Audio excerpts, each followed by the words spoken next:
고린도전서 5장 6절에서 8절 말씀 같이 읽겠습니다. 너희가 자랑하는 것이 옳지 아니하도다. 적은 누룩이 온 덩어리에 퍼지는 것을 알지 못하느냐? 너희는 누룩 없는 자인데 새 덩어리가 되기 위하여 묵은 누룩을 내버리라. 우리의 유월절 양 곧 그리스도께서 희생되셨느니라. 이러므로 우리가 명절을 지키되 묵은 누룩으로도 말고 악하고 악의에 찬 누룩으로도 말고 누룩이 없이 오직 순전함과 진실함의 떡으로 하자. 아멘. 고린도전서 33번째 시간입니다. 나는 다를 것이라는 교만입니다. 지난 시간에 제가 보충 설명을 좀 해야 돼요. 설명을 다 못하고 넘어간 부분이 있어가지고 보충 설명을 하고 오늘 말씀 살펴보도록 하겠습니다.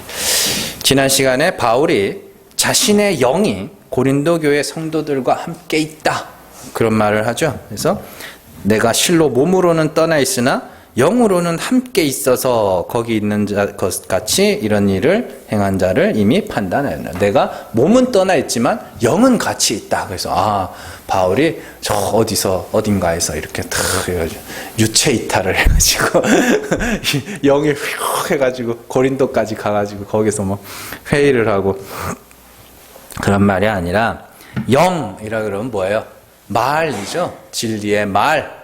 그래서 이건 뭐냐면 바울이 가르쳐준 하나님, 바울이 전한 진리의 말, 그게 영이에요. 그래서 너희가 내가 준 그 말을 갖고 있잖아. 지금 내가 가르쳐준 그 은혜의 하나님을 너희가 알고 있잖아. 그런데 그 영을, 나의 영을 너희가 갖고 있다고 하면서 그런 자를 하나 판단치 못하냐, 이 말이에요. 그래서 그 영이, 바울의 영이 고린도 교회 성도들과 함께 있었다는 것은 고린도 교회 성도들이 바울이 전한 하나님, 바울이 전한 복음, 바울이 전한 진리 다 같은 겁니다.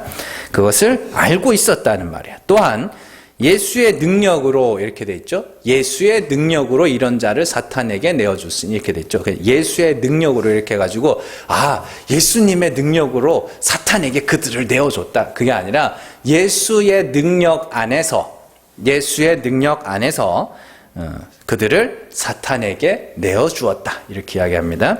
그래서 이게 바울이 막 사탄을 만나가지고 야, 내가 얘를 너네한테 넘겨줄게, 그래서 막 악수하고 사인 체결하고 그런 판타지 소설에나 나오는 그런 내용이 아니라 사탄, 그럼 대적이에요. 대적, 그러니까 반대편, 이런 뜻이에요. 그러니까 그게 고유명사로 쓰일 때도 있어요. 사탄이라고 고유명사로 쓰일 때도 있지만 일반 명사, 대적, 반대편, 이런 뜻으로도 쓰이거든요. 그래서 이런 거예요. 자기 행위를 육체로 자랑하고 싶어하는 자들을, 그게 뭐예요? 진리의 반대편 아닙니까? 하나님은 어떻게 해요? 그리스도 안에서 구원함과 지혜와 의로움과 거룩함과 구원함을 우리에게 주셨잖아요. 그죠? 그래서 우리는 자랑할 게 뭐예요? 십자가로 자랑하고 그리스도로 자랑해야 되는데 자꾸 인간들이 육체로 자랑하는 그 간음에 빠져 있잖아요. 그래서 그게 반대편으로 가고 있는 거거든요. 그래서 예수의 능력으로 그들을 뭐 했다요? 그렇게 가도록 놔뒀다는 뜻이에요. 그렇게 가도록 놔뒀다는 뜻이에요. 왜냐하면 죽은 자 가운데서 살아난 예수의 능력이 그들의 육신을 멸하여 영으로 구원하도록 하기 위함이에요. 이게 번역을 육신은 멸하고 영은 구원을 받고, 그러면 우리 몸은 멸해지고 다 멸해지고 다 썩을 거예요. 그래서 어떤 이들은 생명의 부활로, 어떤 이들은 심판의 부활로 나온다고 그러잖아요. 이 껍데기는 다 죽을 거라니까요. 그리고 다 새 몸을 입고 어떤 이는 심판의 부활로 살아날 거고 어떤 이는 생명의 부활로 살아날 거라니까요. 그런 말이 아니라 육이라는 건 뭐예요? 자기가 자랑하는 나, 자기 육체로 자랑하는 나, 그건 멸하고 영으로, 말씀으로, 진리로, 은혜로 살려내겠다, 그런 이야기예요. 그러면 예수의 능력이 왜 나오느냐? 여기서 예수가 죽은 자 가운데서 육이 죽으셨잖아요. 그리고 영에 의하여 진리의 말씀으로 부활하셨잖아요. 그 죽은 자 가운데서 살아난 예수의 능력으로 그들을 내어줬다. 그래서 그 예수의 능력이 그들을 뭐하게? 죽은 자 가운데서 살아나게 하도록 하기 위해서. 그래서 내가 그렇게 내버려뒀다. 이런 얘기죠. 그러니까 이렇게 권면은 하되, 제가 말씀드렸죠. 그렇게 육체로 자랑하는 자들이 그러면 안 되라고 권면은 하되, 그들 막 굳이 가겠다는데 말리지 말라 그랬죠. 왜냐하면 그들이 하나님이 택하신 자가 맞다면 하나님이 돌아오게 하실 거라니까요. 그래서 사탄에게로 가는 것, 넘겨주었다고 이렇게 이야기는 하지만 사실 그렇게 가도록 냅뒀다는 소리예요. 그래서 제가 구약의 이야기를 했죠. 구약에서 하나님은 이스라엘 백성들이 이방인들을 좋아했습니다. 사사기에서도 그러고, 이스라엘 백성들이 애굽은 좋아했어요, 안 좋아했어요? 좋아했다니까요. 가나안 땅에 들어오고 나서도 애굽을 좋아했어요. 바벨론은 좋아했을 것 같아요, 싫어했을 것 같아요? 좋아했다니까요. 그래서 바벨론하고 간음하고 아수르하고 간음하고 이런 이야기가 나오는 거예요. 그들의 강함을 동경하고, 나도 저렇게 됐으면. 그래서 하나님이 어떻게 하세요? 넘겨주죠. 그게 그렇게 좋아? 그럼 한번 살아봐.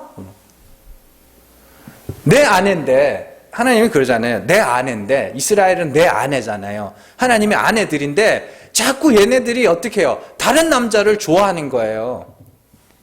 그러니까 우리 이 땅에서는 어떻게 해요? 내 아내가 다른 남자 좋아하면 어떻게 해요?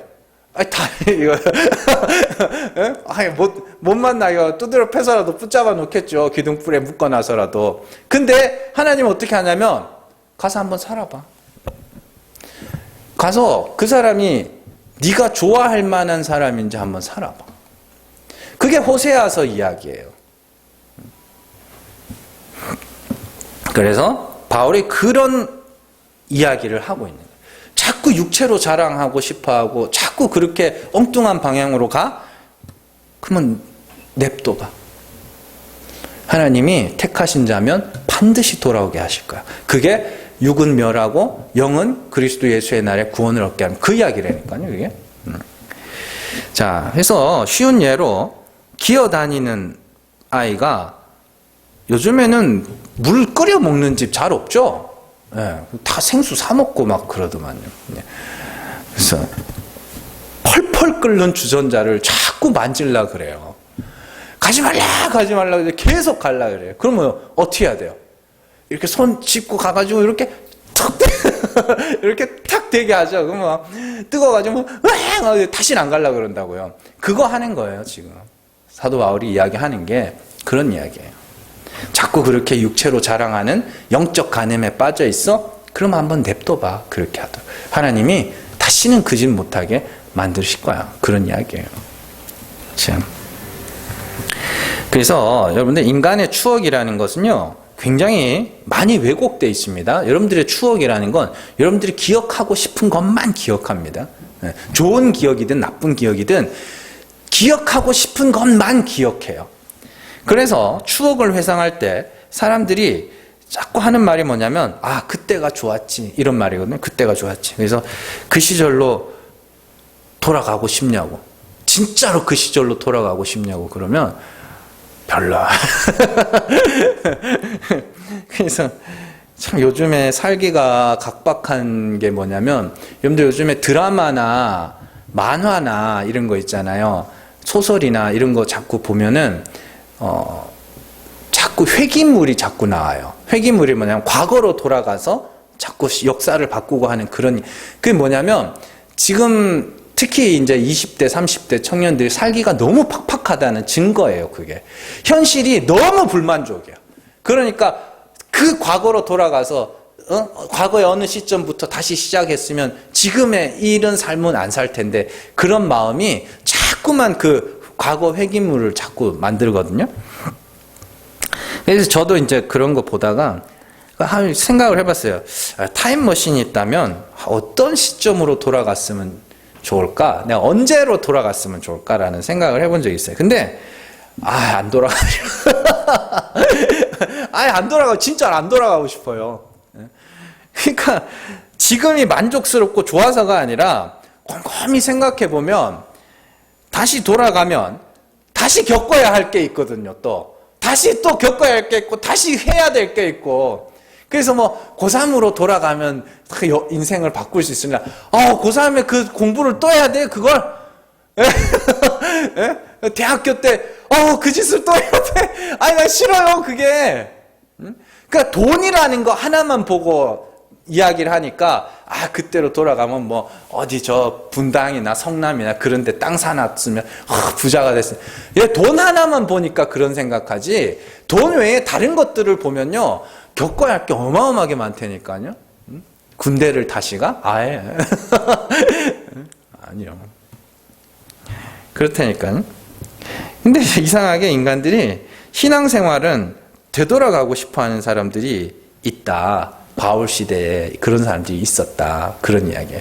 되돌아가고 싶어하는 사람들. 그래서 1만 스승, 파이다 고고스, 1만 초등교사, 율법을 가르치는 자들. 나는 복음으로 너희를 낳은 아버지인데 1만 초등교사가 있었다 그러죠. 그래 1만 초등교사가 있었던 이유가 뭐겠어요? 그만큼 그걸 좋아하는 사람들이 많았다는 소리예요. 그래서 바울이 그게 그렇게 그리워? 한번 가봐. 여러분들이 이렇게 떠나오신 교회들 그때는 이랬는데 한번 가보실래요? 그 이야기예요. 바울이 하는 이야기가 사단에게 그들을 내줬다는 건 그들이 자꾸 그 진리의 반대편으로 자꾸 가는데 그러면 일단 놔둬봐. 나는 그냥 놔뒀어. 왜요?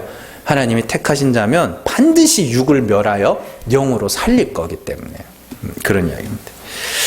자, 그래서 우리가 그걸 지난 시간에 우리가 살펴봤던 내용들입니다. 자, 요즘에 뭐 유튜브나 인스타그램이나 뭐 페이스북 같은 그런 SNS라 그러죠. 뭐 그런 SNS에서 많은 구독자를 거느린 사람들을 인플루언서라고 부릅니다. 많은 구독자가 많은 사람들 있죠. 뭐 몇십만, 몇백만 막 이렇게. 우리 교회는 구독자가 58명. 광고 좀 하세요. 자, 근데 이 인플루언서라는 단어가 뭐냐면 영향력 있는 사람이란 뜻이에요. 그래서 한 사람을 많은 사람이 따른다는 것은 그 한 사람의 말이나 행동이나 그가 사용하는 작은 물건 하나까지도 자신을 따르는 사람들에게 영향을 끼친다는 의미죠. 그래서 그렇게 막 구독자가 10만, 20만 이 정도만 돼도 광고가 막 들어온다고요. 회사, 중소기업이나 이런 회사에서 이거 좀 광고해달라고 그런다고요. 그러면 그거 광고해주고 광고비 받고 그러면 왜 광고를 맡기겠어요? 그게 먹히니까 그렇게 하는 거란 말이에요. 그래서 특별히 이제 여자들 하는 여성 인플루언서 같은 경우에는 진짜 엄청나게 돈을 많이 버나 보더라고요, 그게. 그래서 뭐 광고 하나 받으면은 그 따르는 사람들이 이쁜 여자니까 그런 거 하지 않겠어요. 이쁜 여자들이 나 이거 썼어요. 이렇게 이야기를 하면은 사람들이 막 다 그거 쓰고 막 그러나 봐요. 그래서 막 그렇다 그러는데 어쨌든 뭐 자세한 건 잘 모르고. 자, 그런데 그 한 사람으로 인해서 좋은 영향력을 받는 사람도 많은 반면에 적지 않은 사람들이 그냥 맹목적으로 그 인플루언서, 영향력 있는 사람들을 맹목적으로 따르다가 큰 손해를 보는 경우도 많이 있습니다. 그래서 여러분들 사람과 사람 사이에 영향력이라는 것을요 절대 무시해서는 안 됩니다.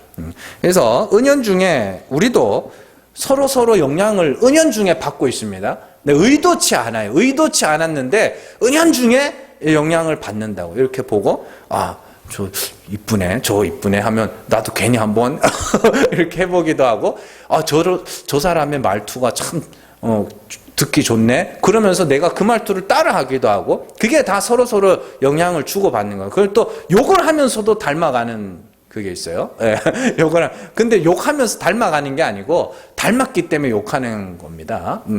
자, 특별히 가정에서 부모라는 존재는 자녀의 인생에 있어서 엄청난 영향을 미칩니다. 부모의 말투나 행동, 상황 대처 능력, 부모의 인생관, 가치관 같은 것들은 말로 가르쳐서 영향을 끼치는 게 아니라 자연스럽게 자녀들에게 녹아들게 돼요. 그래서 말로는 욕하지 마라, 고운 말을 써라, 뭐 마음을 곱게 써라, 착하게 살아라, 아무리 가르쳐도 그 부모, 자녀가 주목하는 것은 그 부모의 가르치는 말이 아니라 그 부모의 생활이라니까요. 그리고 나중에 크잖아요. 그러면 하는 짓도 똑 닮아요. 그래가지고 말로는 욕하지 마라, 욕하지 마라 막 하면서 지는 막 다 하고 막 이런다고요. 그래서 사실은 모든 부모들은 자녀들의 인플루언서라고 할 수 있죠. 이처럼 사람과 사람이 어울리다 보면 알게 모르게 서로 영향력을 미치게 되어 있습니다. 그렇다면 좋지 못한 영향력을 끼치는 사람들은 그럼 어떻게 해야 되는가? 어떻게 해야 되냐면 그런 사람들은요, 과감하게 잘라낼 수 있어야 됩니다. 잘라낸다는 것이 단순하게 그 사람을 만나지 말아라, 싫어해라 이게 아니라 잘라낸다는 것은 맹목적으로 따르지 않고 철저하게 그 사람이 이성적으로 판단하려는 이야기예요. 원래 사람이 친한 사람들끼리는 이성적으로 판단하지 않습니다. 그잖아요. 이성적, 그냥 내가 친한 사람은 하는 게 다 좋아 보이고, 그죠? 웬만한 잘못은 다 덮어주고 이렇게 되잖아요. 친하면. 그런데 관계를 잘라낸다는 게 뭐냐면 그들의 행동을 이성적으로 판단하기 시작한다는 거예요. 뭔 말인지 아시겠죠? 그래서 우리나라에도 지금 그런 일들이 정치권에서 일어나고 있죠. 맹목적으로 따르던 사람들이 한 5년 겪으면서 이러면서 이제 이건 아닌데 라면서 이성적으로 판단하기 시작했단 말이죠. 자, 어쨌든 그런 식으로 그렇게 부모들도 자녀들도 부모들이 이상한데 싶으면은 그때부터 이성적으로 판단을 해야 돼요. 그래야 맹목적으로 따르지 않는 거죠. 자, 그래서 목사와 성도와의 관계는 더더욱 그렇습니다. 여러분들 목사랑은 너무 친하게 지내면 안 좋습니다. 왜냐하면은 저하고 여러분들 사이의 관계가, 인간관계가 이 말씀에 영향을 미친다니까요. 친하면은 어때요? 그냥 다 맞는 것 같고 그러다가 이제 안 친하고 관계가 딱 삐끗했다 그러면은 저것 봐라. 그래서 막 그렇게 된다니까요.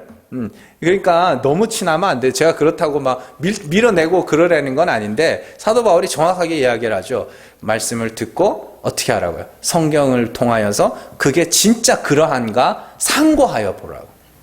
그러니까 상고하셔야 돼요. 맞나 안 맞나 상고를 하셔야 된다고. 자, 오늘 말씀은 이러한 사람과 사람 사이의 영향력, 특별히 그 신앙적 영향력에 대해서 이야기하고 있습니다. 어떤 이들이 간음하는 말에 의하여, 어떤 이들이 간음하는 말로써 자기도 육체로 자랑하고 있고 다른 사람들도 그렇게 물들여 가고 있는 거잖아요. 지금 고린도 교회가.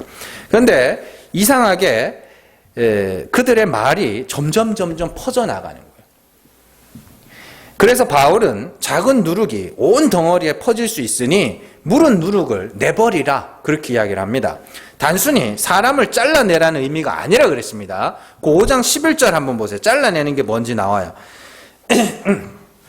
11절 같이 읽습니다. 이제 내가 너희에게 쓴 것은 만일 어떤 형제라 일컫는 자가 음행하거나 탐욕을 부리거나 우상숭배를 하거나 모욕하거나 술 취하거나 속여 빼앗거든 사귀지도 말고 그런 자와는 함께 먹지도 말라 함이라 하면 이게 잘라내는 거라니까요. 쫓아내라 이렇게 번역을 해놔서 그런데 그냥 그들과의 교제를 단절, 관계의 단절을 이야기하는 거예요. 쫓아내라는 건.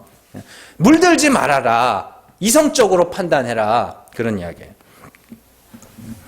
자, 그래서 바울이 오늘 말씀을 하는 배경은 구약의 이야기를 토대로 하고 있습니다. 누룩 없는 떡은 뭐예요? 무교병이죠. 무교병. 그리고 특별히 여기서 언급하는 떡은 유월절에 먹었던 그 무교병을 이야기하는 거예요. 그래서 예수 그리스도를 유월절 어린 양으로 묘사하고 있죠. 자, 출애굽기 12장으로 한번 가보세요. 출애굽기 12장 14절에서 20절입니다.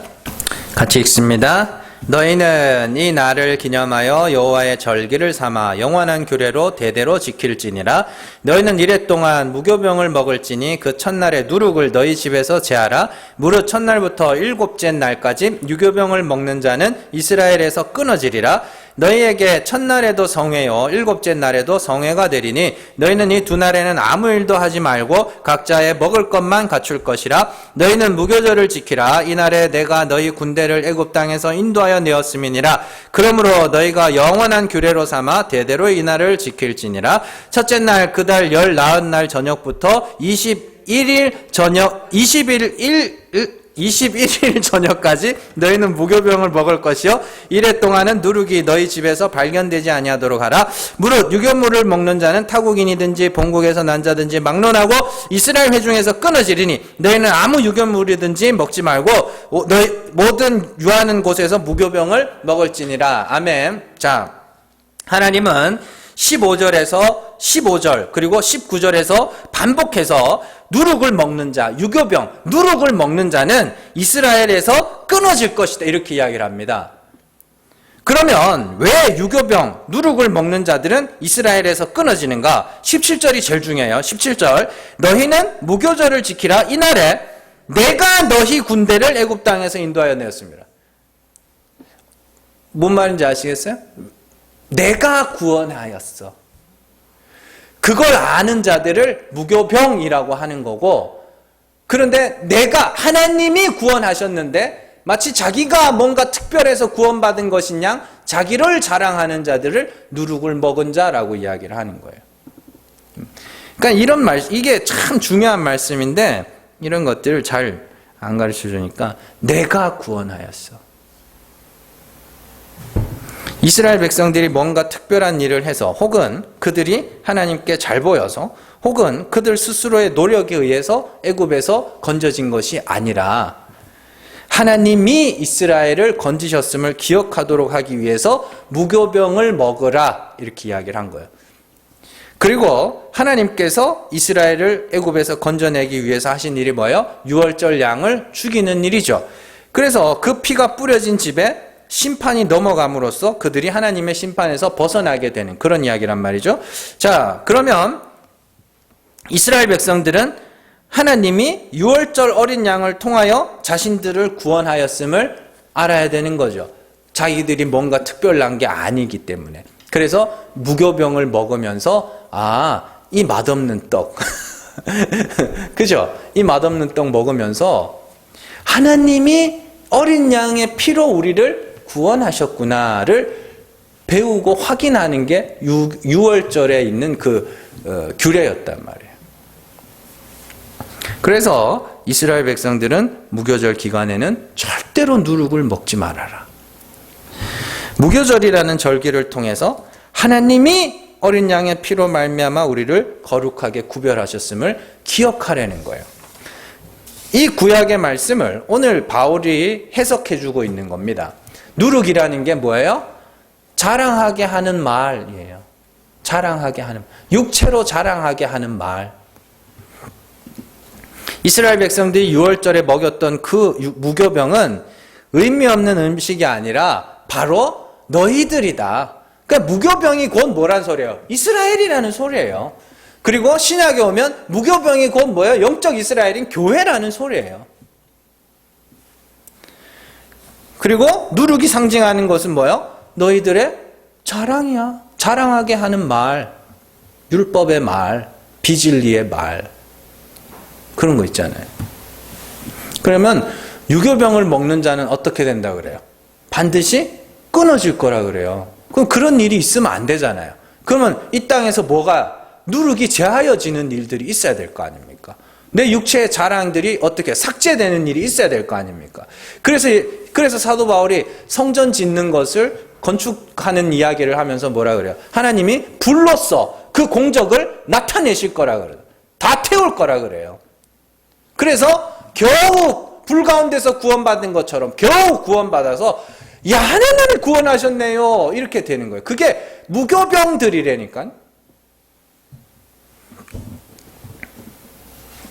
그래서 하나님이 누룩을 먹는 자는 이스라엘에게서 끊어질 것이라는 말은 하나님이 어린 양을 통하여 이스라엘을 구원하셨는데 마치 자기가 뭔가 특별한 존재라서 구원받은 것처럼 자기를 자랑하는 자들은 이스라엘이 아니야 라는 이야기입니다. 그러면 끊어져. 그러면 하나님이 택하신 자는 절대 그렇게 안 놔두시겠죠. 그래서 어떻게 해요? 사도 바울이 그들을 사탄에게 넘겨준 거예요. 예수의 능력이, 죽은 자 가운데서 살아난 예수의 능력이 그들 가운데 임하여 그들도 그리스도와 같이 반드시 죽은 자 가운데서 살려내시도록. 자, 그런데 여기서 주목할 만한, 우리가 읽은 말씀에서 주목할 만한 말씀이 하나 나와요. 여기 17절이죠? 17절인가? 자, 17절. 잘 보세요. 너희는 무교절을 지키라. 이날에 내가 너희 군대를 애굽 땅에서 인도하여 내었음이니라. 이렇게 돼 있죠. 군대. 이스라엘의 군대가 어디 있었어요? 이스라엘의 군대 있었어요, 이때? 6월절 때? 없었잖아요. 없었어요. 이스라엘 전쟁할 수 없었다니까요. 군대라 그래요, 군대. 그 군대는 무슨 군대? 칼 들고 창 들고 전쟁하는 군대가 아니라 하나님이 우리를 구원하셨음을 아는 자들을 군대라고 그래요.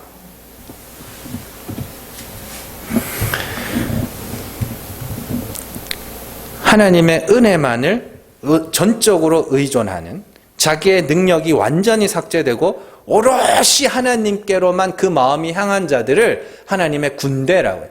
하나님이 우리를 구원하셨네요.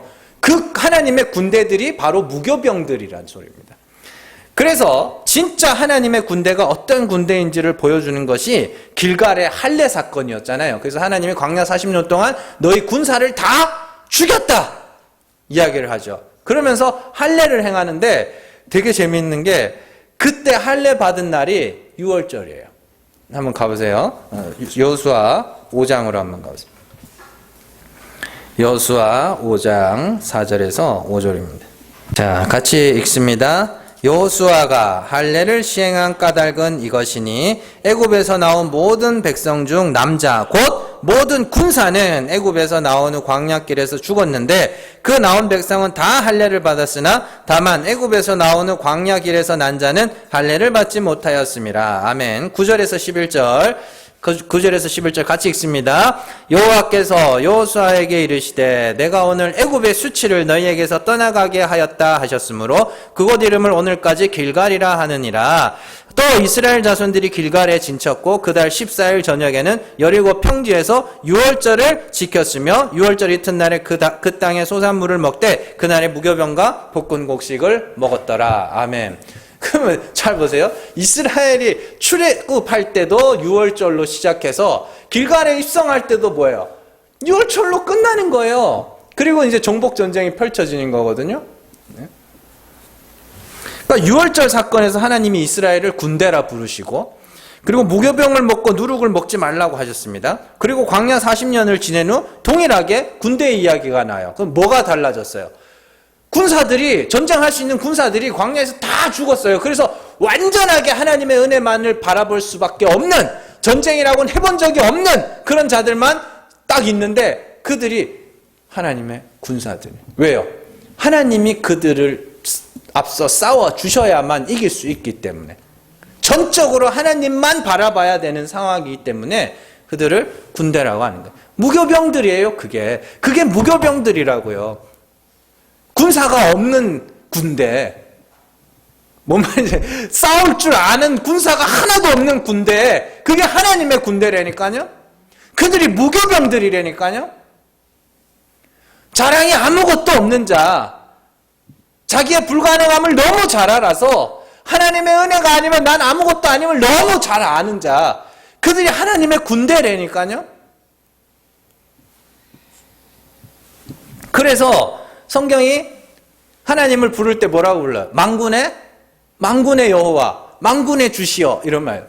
만군이 너예요. 모든 군대, 어떤 군대? 하나님만 바라보고 있는, 싸울 줄 모르는 군대. 그게 만군의 여호와예요. 만군의 여호와니까 우리가 무장해서 막 우리가 싸워야지. 우리의 싸움은 뭐예요? 우리의 싸움은 혈과 육에 대하여 죽는 거잖아요. 하나님이 살리셔야 나는 살 수 있는 죽은 자입니다. 이게 우리의 싸움이거든요. 그 자리로 가는 게. 그래서 하나님은 이스라엘의 군사들을 다 죽이셔요. 그러니 출애굽도 가나안 정복 전쟁도 하나님이 구원하셨고 하나님이 이기게 하셨음을 이스라엘 백성들이 찬송하게 되는, 그게 무교병이에요. 그래서 그 두 사건에 동일하게 유월절과 무교병의 이야기가 나오는 것이죠. 구원도 최후 승리도 하나님이 하셨음을 찬송하게 되는 자, 그게 무교병들입니다. 그래서 인간의 어떠한 자랑도 존재해서는 안 된다는 것을 가르치기 위해서 하나님이 누룩 없는 무교병을 먹게 하시는 거예요. 다시 오늘 말씀으로 돌아와서 사도 바울은 6절에서 너희가 자랑하는 것이 옳지 않다, 그렇게 이야기를 합니다. 고린도 교회 성도들이 뭘 자랑하고 있었는데요? 자기의 강함을 자랑하고 자기의 지혜를 자랑하고 있었고 자기를 가르친 선생들을 자랑하고 있었고 그들에게서 배운 자신을 자랑하고 있었고 자신의 의로움을 자랑하고 있었고 자신의 거룩함을 자랑하고 있었어요. 그게 다 육체로 자랑하는 거 아닙니까? 그러면 그들이 자랑해야 할 건 뭐예요? 그리스도로 자랑하는 거죠. 십자가를 자랑하는 거죠. 1장 30절 가보세요. 고린도전서 1장 30절 31절 같이 읽습니다. 너희는 하나님으로부터 나서 그리스도 예수 안에 있고 예수는 하나님으로부터 나와서 우리에게 지혜와 의로움과 거룩함과 구원함이 되셨으니 기록된 바 자랑하는 자는 주 안에서 자랑하라 함과 같게 하려 함이라. 아멘. 주 안에서 자랑하라. 에레미야서의 말씀을 인용한 것이죠. 용사는 자신의 용맹함을 자랑하지 말고, 이런 말씀. 예수 그리스도는 하나님으로부터 나와서 우리의 지혜와 의로움과 거룩함과 구원함이 되셨습니다. 그래서 우리는 사도 바울이 1장 2절에서 그러죠. 그리스도 안에서 거룩하여지고 성도라 부르심을 받은 교회. 히브리서에서도 그러죠. 거룩하게 하시는 이와 거룩함을 받은 이. 거룩하게 하시는 이가 누가요? 예수 그리스도고 거룩함을 받은 이는 누가요? 우리라니까요. 그러면 자랑할 건 뭐예요? 예수 그리스도. 그리고 그리스도는 어디로부터 났어요? 하나님으로부터 났죠. 그래서 우리의 찬송은 누구에게? 하나님께로. 우리의 영광도 하나님께로. 그래서 모든 것이 아버지에게로 왔죠. 그러면 찬송은 당연히 그 아버지에게로 가야 되는 거예요. 근데 자꾸만 인간들이 그 중간에서 어떻게든지 그 하나님에게로 올라가야 될 영광을 도둑질하는 거예요. 그래서 자꾸만 그 간음하게 하는 말, 행음하게 하는 말 있죠. 음행하게 하는 말, 그 말을 전해주면 그렇게도 좋아하는 거예요. 갈라디아에서 사도 바울이 그러죠. 할례 가르치니까 속히 떠나, 진리를 속히 떠나 할례 율법으로 넘어가더라. 그게 너무 좋은 거예요. 그 과거에 그렇게 실컷 대어놓고도 그래서 좀 그리워하는 거예요. 율법의 첫 남편에게서 죽어서 어떻게 해요? 율법의 첫 남편에 대하여 죽고 죽은 자 가운데서 살아나시니 그리스도에게로 새로 시집 갔잖아요. 근데 그 율법의 첫 남편을 잊지를 못하는 거예요. 그래서 사도 바울이 사탄에게 내어주었다. 한번 살아봐. 그렇게 좋아? 한번 가봐. 그 이야기예요. 그래서 하나님은 우리를 낮추셔서 우리의 자랑이 점점 없어져 가는 방향으로 인도해 가시는 게 맞아요. 도리어 우리는 하나님이 아니면 절대로 구원에 이룰 수 없는 자임을 배워가는 것이 맞아요. 그러나 거기서 끝이 아니죠. 끝이 아니죠. 하나님이 이렇게 낮추시는 이유는 하나님이 높이셨음을 알도록 하기 위하여 낮추시는 것이기 때문에 낮아져 가면서 어떻게 해요? 너의 시련을 어떻게 해요? 기뻐하라 그러죠. 왜? 하나님이 높이시려고 낮추시는 거구나. 그게 수시로 우리에게 찾아오는 거. 불시험이란 말입니다. 근데 그들이 지금 하나님의 은혜, 그리스도의 십자가를 자랑하는 것이 아니라 자기를 자랑하고 사람을 자랑하고 자기가 행한 어떤 것들을 자랑하고 있는 것이죠. 그리고 그 원인을 적은 누룩, 음행하게 하는 말 때문이라고 이야기합니다. 그래서 같은 말 가져라. 같은 말, 같은 마음, 같은 뜻 가져라. 한 하나님으로 알아라. 하나님이 한 분이시고 그리스도도 한 분이고 성령도 하나요. 진리도 하나요. 다 하는데 왜 말이 달라져? 그런 음행은 이방인 중에서도 들어본 일이 없다. 왜요? 이방인의 신전에서도 그 신 이름 외에 다른 신은 증거되지 않는데 유독 교회에서만 다른 말이 증거되는 거예요. 다른 하나님이 증거되는 거예요. 그러니까 한번 보세요. 교회 안에도 보면은 목사님들이 복음을 모르는 게 아니라니까요. 복음을 모르는 게 아닌데 자꾸만 들어보면 엉뚱한 소리를 자꾸 하는 거야. 그러니까 한 입으로 두 말 하는 거예요. 그게 입이 하나면은 한 말만 해야 될 거 아니에요. 한 입으로 두 말 해요. 그 한 입으로 두 말 하는 짐승이 뭐예요? 뱀이라니까요. 뱀 혓바닥이 어떻게 해요? 갈라져 있죠. 그 혀가 두래요. 그게.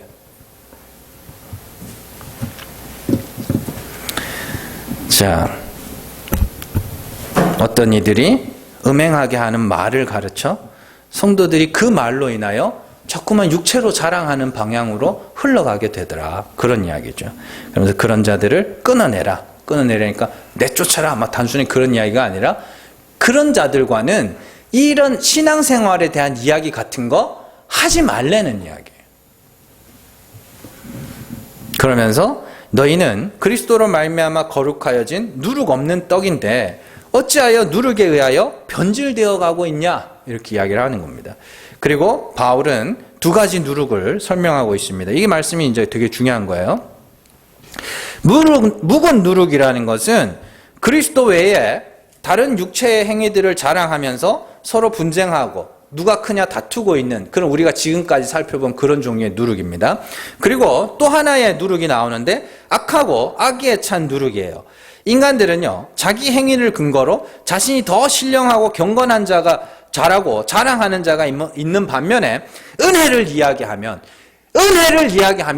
내가 더 많은 은혜를 받은 자라는 것을 자랑하기 위해서 자기의 죄로도 자랑하는 자들입니다. 이게 악하고 악의에 찬 누룩이거든요. 로마서에서 사도 바울은 죄가 더한 곳에 은혜가 더욱 넘쳤다 이렇게 이야기를 합니다. 그 말은 내가 나의 죄를 알아가면 알아갈수록 그 죄를 영단번에 사하신 그리스도의 은혜가 내 안에서 더 풍성하여지는, 에베소서에서도 사도 바울이 그리스도의 사랑을 알아라, 넘치는 그리스도의 사랑을 알아라. 어떻게 해요? 내 죄를 알면 된다니까요. 그러면 그 죄를 영단번에 사하신 그리스도의 사랑이 내 안에서 점점 커져가는 그런 원리란 말이죠. 그런데 그렇게 은혜를 이야기하면 내가 더 많은 은혜를 받았다고 그것마저도 자랑하고 싶어서 자기 죄를 떠들어대는 자들이 있다니까요. 그건 부끄러운 거고 더러운 거예요.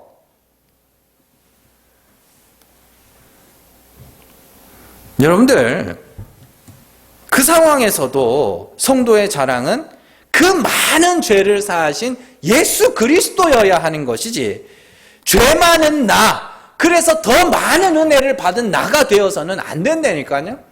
이걸 여러분들이 잘 아셔야 되는 거예요. 인간들은 어떻게 해서든지 내가 더 나은 자이고 싶은 거예요. 내가 더 많은 은혜를 받은 자이고 내가 더 훌륭한 자고 더 신앙이 좋은 자이고 이러고 싶은 거예요. 그래서 낮음을 이야기하면 자기가 더 낮은 자라고 이야기를 하는 자가 있고, 높음을 이야기하면 자기가 더 높은 자라고 이야기를 하는데 아니라니까요.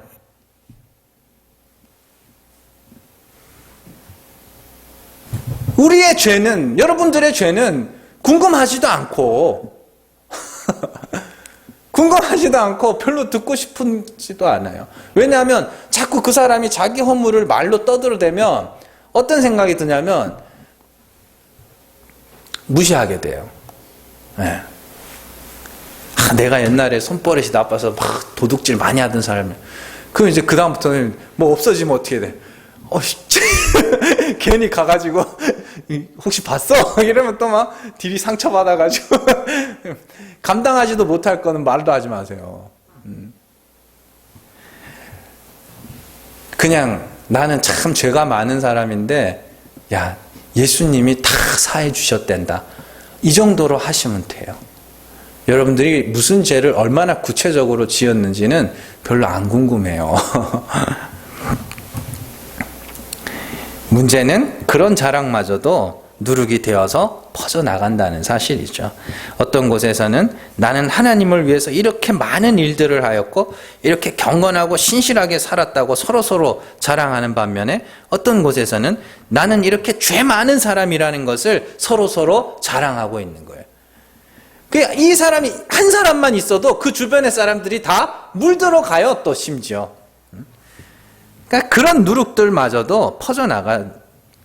그러니까 양극단에 선 사람들이 결국에 자랑하는 건 선한 나, 은혜 많이 받은 나. 이렇게 나뉘어요. 똑같아요. 사실 결국 그들이 자랑하는 건 누구? 나라니까요. 우리가 자랑해야 할 것은 아무리 의롭게 살아보려고 해도 의로울 수 없는 나를 그 피로 말미암아 씻어 의롭게 하신 그리스도이며, 이렇게 많은 죄를 지었으나 영단번에 완전한 속죄를 이루어서 우리를 의롭다 하신 그 예수 그리스도의 은혜지. 그리고 그 아들을 통하여 그렇게까지라도 해서 우리를 하나님의 아들로 삼으시고자 하는 그 하나님의 은혜를 찬송해야 되는 것이지, 죄 많이 지은 나, 많은 행위를 가진 나, 둘 다 아니라니까요. 자, 그렇게 확실히 은혜의 자리에 선 사람들이 이제는 거룩한 누룩이 돼야 됩니다. 성경에는 하나님이 받으시는 누룩이 있다고 분명히 이야기를 합니다. 자, 레위기 2장으로 한번 가보세요. 레위기 2장 11절입니다. 같이 읽습니다. 너희가 여호와께 드리는 모든 소제물에는 누룩을 넣지 말지니 너희가 누룩이나 꿀을 여호와께 화제로 드려 사르지 못할지니라. 아멘. 여기 보시면은 여호와께 드리는 모든 소제물이에요. 모든 소제물에는 누룩을 넣지 말아라. 그렇게 이야기합니다. 그죠? 절대로 여호와에 드리는 소제물에는 누룩이 들어가면 안 된다 그러는데, 뒤에 가면 누룩이 들어가는 소제물이 하나 나와요. 23장으로 한번 가보세요. 레위기 23장 15절에서 18절입니다. 같이 읽습니다. 안식일 이튿날 곧 너희가 요제로 곡식단을 가져온 날부터 세어서 7 안식일의 수요를 채우고 7 안식일 이튿날까지 합하여 50일을 계수하여 새 소제를 여호와께 드리되, 너희의 처소에서 10분의 2 에바로 만든 떡 2개를 가져다가 흔들지니 이는 고운 가루에 누룩을 넣어서 구운 것이요 이는 첫 요제로 여호와께 드리는 것이며, 너희는 또 이 떡과 함께 1년 된 흠없는 어린 양 7마리와 어린 수소 1마리와 수령 2마리를 드리되, 이것들을 그 소제와 그 전제 제물과 함께 여호와께 드려서 번제로 삼을지니 이는 화제라 여호와께 향기로운 냄새며. 아멘. 앞서서 2장에서는 절대로 누룩을 넣지 말아라 그랬죠? 그런데 23장에 보면 누룩을 넣어서 드리는 소제가 하나 나와요. 그죠? 근데 그 소제를 드리는 날이 언제예요? 오순절이라니까요. 6월절 다음 날, 6월절 지나고 안식 후 첫날, 6월절 다음 날은 안식일입니다. 그 다음 날 첫 곡식, 첫 이삭을 드리는 날이거든요. 그날이. 그리고 거기서 7주를 세워서 49, 그리고 50일째 되는 날, 오순절에 누룩을 넣은 떡을 갖다 바치라 그러죠. 그러면 이 오순절에 임하는 누룩은 뭐예요? 성령이라니까요. 성령이라니까요. 성령이 오셔서 성도들을 뭐하게 하는 거예요? 누룩은 뭐예요? 퍼져나가죠. 어떻게? 복음을 증거하는 자로 만드는 거예요. 진리의 말씀이, 예수 그리스도의 십자가가 성도들을 통하여 퍼져나가게 되는 그런 이야기란 말입니다. 그래서 예수님도 가루 섬 아래 누운 누룩처럼 천국이 퍼져나가게 될 것이다, 이렇게 이야기를 합니다. 자, 마태복음 13장 33절 한번 가보세요. 같이 읽습니다. 또 비유로 말씀하시되 천국은 마치 여자가 가루 서말 속에 갖다 넣어 전부 부풀게 한 누룩과 같으니라. 아멘. 이 비유는 하나님 나라의 확장성에 대해서 이야기를 하는 겁니다. 복음이, 진리가 임하였어요. 그러면 그 복음은 반드시 멈추어 있지 않고 퍼져나가게 돼 있죠. 그래서 사도행전에 보면 예루살렘에 모여가지고 성령이 임하자 3,000명씩 5,000명씩 그죠? 모여가지고 거기서 안 떠나요. 안 떠나요. 그래서 하나님이 어떻게 해요? 흩어버리죠. 스데반의 박해로 말미암아 예루살렘 교회가 다 흩어져요. 그러자 어떤 일이 생겨요? 흩어진 곳에서 교회가 세워져요. 예배당이 세워진 게 아니라 복음이 증거됐다는 소리예요. 거기서 또 다른 믿는 자들이 구원을 얻게 됐다는 소리예요. 그게 성령이라는 누룩이, 진리라는 누룩이 성도들을 통하여 퍼져나가는 역사라는 이야기입니다. 그러니까 여러분들이 퍼뜨려야 될 게 뭔지, 걷어내야 될 게 뭔지 아시겠어요?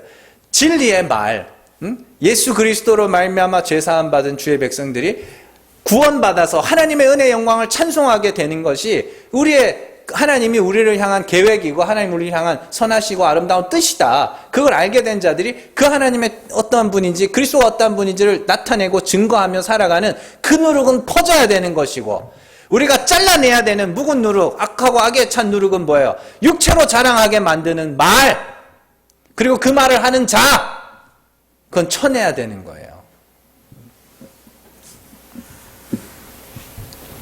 그래서 여러분들은 죽이는 누룩 말고 살리는 누룩이 되셔야 돼요. 생수의 생명의 말씀, 진리의 말씀, 하나님이 죽은 자를 살리시는 이시며 그리스도께서 죽은 자 가운데서 살아나심으로 하나님이 그러한 분이 우리에게 나타내셨고, 그리스도는 십자가에서 나의 죄와 허물들을 위하여 죽으셨고, 우리가 그 죄가 나의 죄와 그 허물이 나의 허물이었음을 고백하는 것이 그리스도와 함께 죽는 것이고, 그들은 반드시 살게 될 것이라는 이 복음의 내용들이 여러분들을 통하여 증거될 때 여러분들이 살리는 누룩으로 살아가는 거예요. 근데 지금 우리나라뿐만이 아니라 지금 선진국들이 또다시 공산주의와 사회주의를 하고 있어요. 이게 19세기부터 시작돼서 1900년대 이제 중후반 1970년 80년 그때로 다 끝난 줄 알았거든요, 사람들이. 왜냐하면은 그 공산주의와 사회주의의 끝이 어딘지를 봤어요, 다. 그 동유럽 국가, 동구권이라고 동유럽 국가, 남미, 그리고 뭐 러시아 이쪽, 소련, 구소련이죠, 그런 나라. 이런 나라들, 그리고 동남아시아 그쪽으로는 전부 사회주의, 공산주의 체제였거든요. 다 망했어요, 다. 네, 다 망했다니까요. 그런데도 다시 또 그걸 하려고 하는 나라들이 막 일어나고 있어요. 우리나라에서도 마찬가지고. 그래서 그 사람들이 무슨 생각으로 그걸 할 것 같으세요? 왜 그걸 다시 할 것 같으세요? 실패한 걸. 그 사람들은요, 나는 다르다는 교만을 갖고 있어요. 그 사람들은 실패했지만 나는 달라. 나는 할 수 있어. 그런 마음으로 또 하는 거거든요.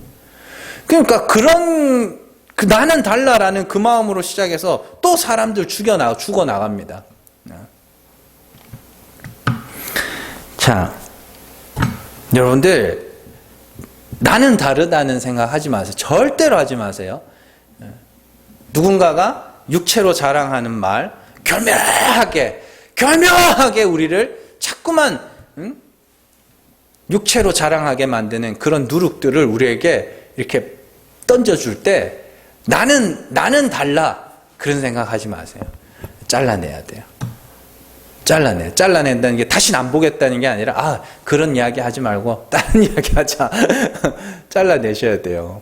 나는 다를 거라는 생각하지 마세요. 사람이 친하게 지내다 보면 물들어가요. 그래서 신앙생활 하면서도 뭐 이런 말씀 저런 말씀 막 듣다 보면 서서히 물들어간다니까요. 나는 다르다는 생각하지 마세요. 늘 진리의 말씀을 묵상하시고 늘 복음을 묵상하시고 정말 종국에 가서 하나님이 우리에게 원하시는 것이 무엇인지를 늘 기억하세요. 하나님이 우리에게 원하시는 건 하나님이 구원하셨네요. 이걸 듣고 싶으신 거거든요. 내가 아니라 하나님이 구원하셨네요. 이 종국의 그 마지막 그림을 기억하시면서 여러분들이 묵은 누룩에도, 악하고 악에 찬 누룩에도 물들지 않으셔야 되고, 이제 또 여러분들은 다른 이들에게 진리의 말씀을 전하여 다른 이들을 물들어가는 일들도 또한 하셔야 돼요.